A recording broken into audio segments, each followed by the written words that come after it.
all these documents and evidence had been withheld. And, you know, we're going to go through it as fast as we can, but go through it very cautiously to protect all the victims of Epstein, because there are a lot of victims. Well, you had identified in phase one over 254. Mm-hmm. Okay.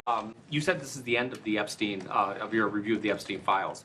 So just to clarify, is the public going to learn the identities of the men who abused the girls with the information that you're releasing? And if not, why not? And then I have a quick follow-up. I mean, you just baked in an assumption into your question that I have never said and I don't know to be true. Is the public going to learn about men that abuse these girls? Like, what does that mean?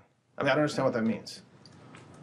Well, I mean, they're the men who abused the young women through Epstein's, Look, we said in July, and it remains as true today as it was in July.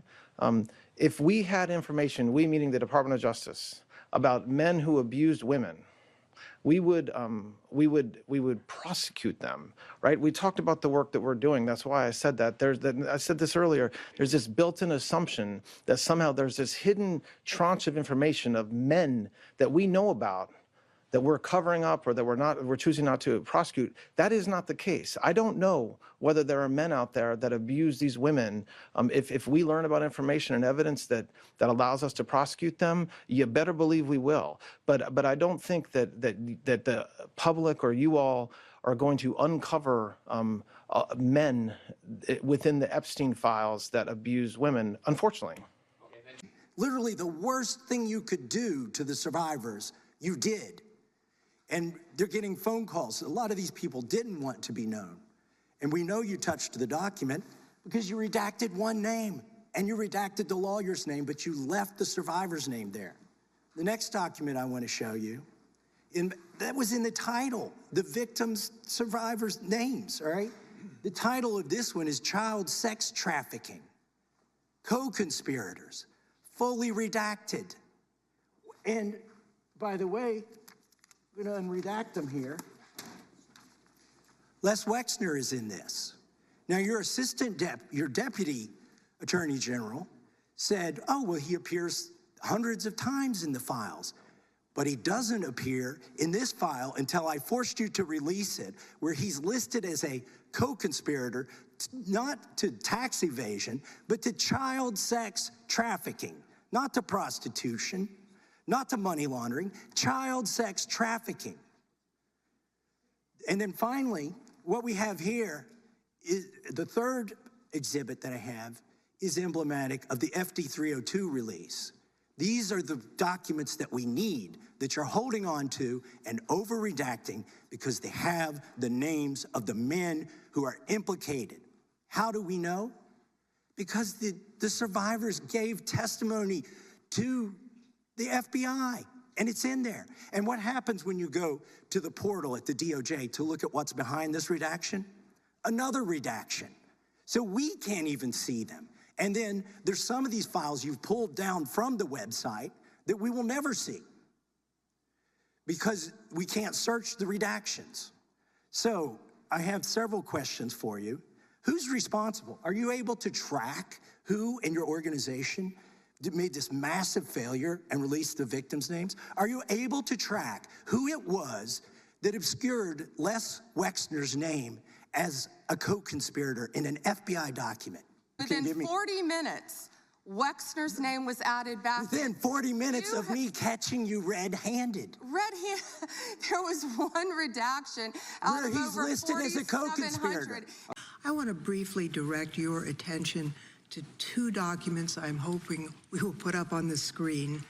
In the first, an individual emails Jeffrey Epstein asking whether a woman identified as M was pro or civilian, and Epstein responds that she was a civilian, Russian, and fun.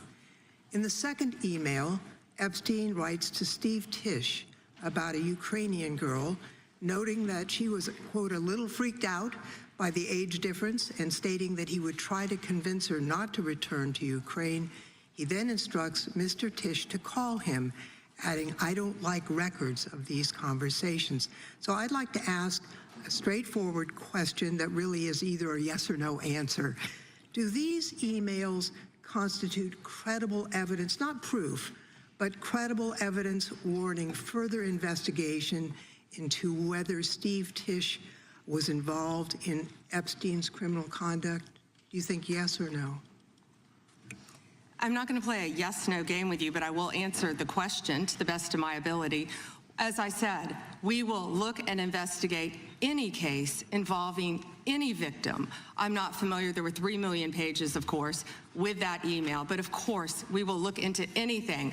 The documents have been released, 3 million. The redacted versions, we left them open for all of you to come view.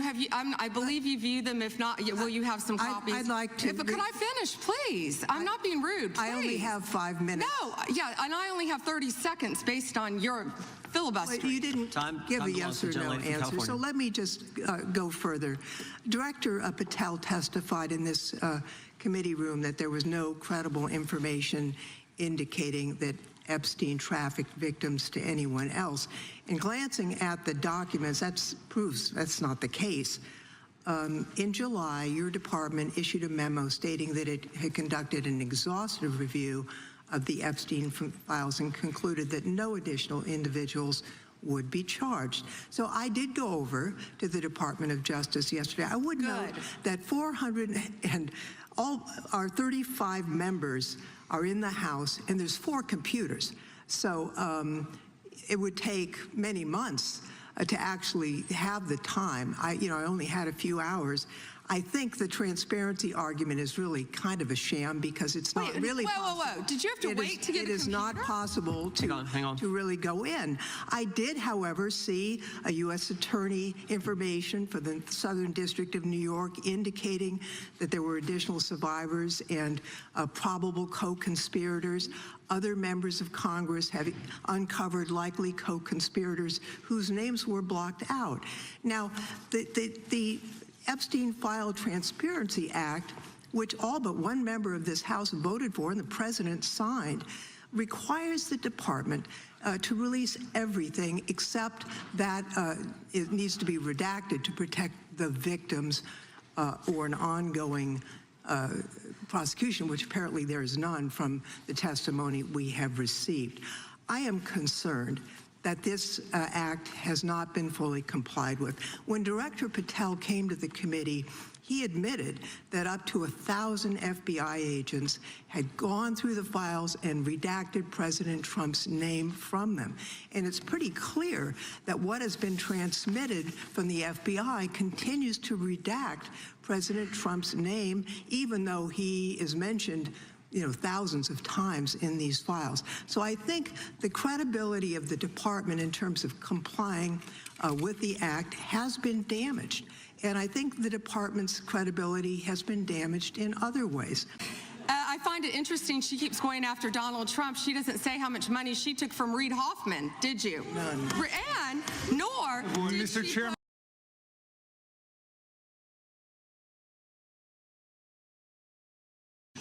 The Epstein Files Transparency Act required your Department of Justice to disclose the perpetrators connected with Epstein's criminal activities and to redact the information of survivors to protect their identities.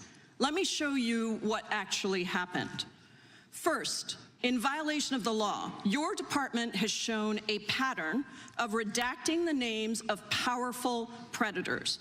Here behind me is one example of an email from Epstein to a man whose name was redacted. The email reads, quote, "Where are you? Are you okay? I loved the torture video." Only after members of Congress demanded that we see the unredacted files did the world learn the name of this individual, Sultan Ahmed bin Sulayem. I'm going to show you 2 photos. Thank you. I'm going to show you 2 photos of former Prince Andrew. Prince Andrew attended various parties with Jeffrey Epstein. Under the law Congress passed, you were allowed to redact photos to protect the victims of Epstein's sex trafficking operation. You redacted the photos of this victim's face because you are following the congressional law. Is that correct?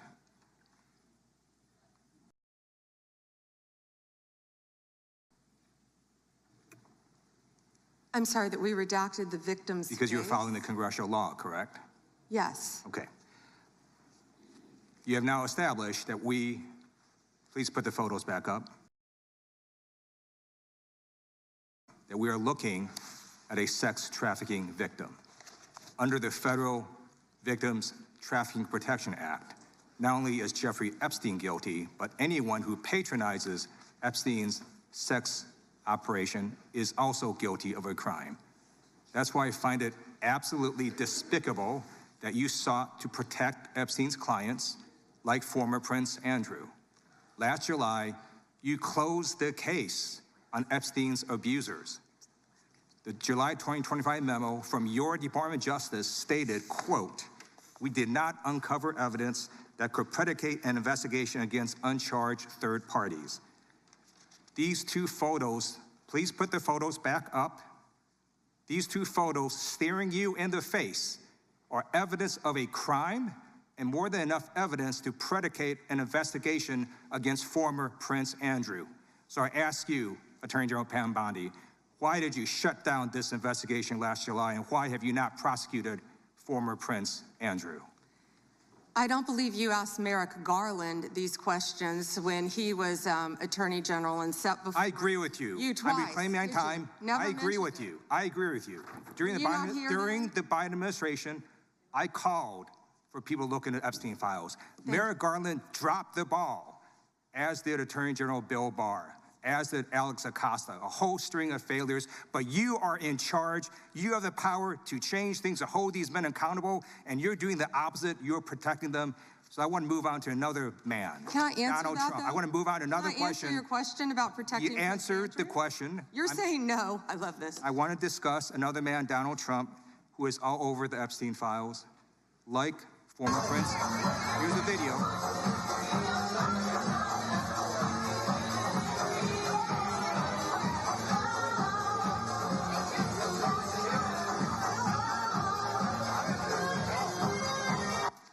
Like former Prince Andrew, Donald Trump attended various parties with Jeffrey Epstein. I want to know, were there any underage girls at that party or at any party that Trump attended with Jeffrey Epstein?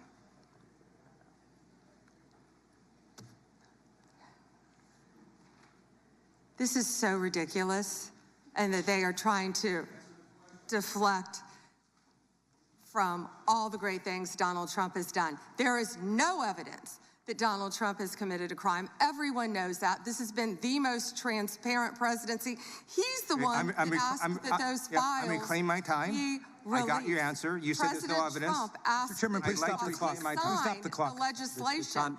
This is Time. ridiculous. Time belongs to the gentleman from California.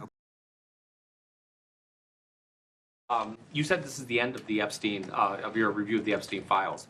So just to clarify, is the public going to learn the identities of the men who abused the girls with the information that you're releasing? And if not, why not? And then I have a quick follow-up. I mean, you just baked in an assumption into your question that I have never said and I don't know to be true. Is the public going to learn about men that abuse these girls? Like, what does that mean? I mean, I don't understand what that means. Well, I mean, they're the men who abused the young women through Epstein's, Look, we said in July, and it remains as true today as it was in July. If we had information, we meaning the Department of Justice, about men who abused women, we would prosecute them, right? We talked about the work that we're doing. That's why I said that.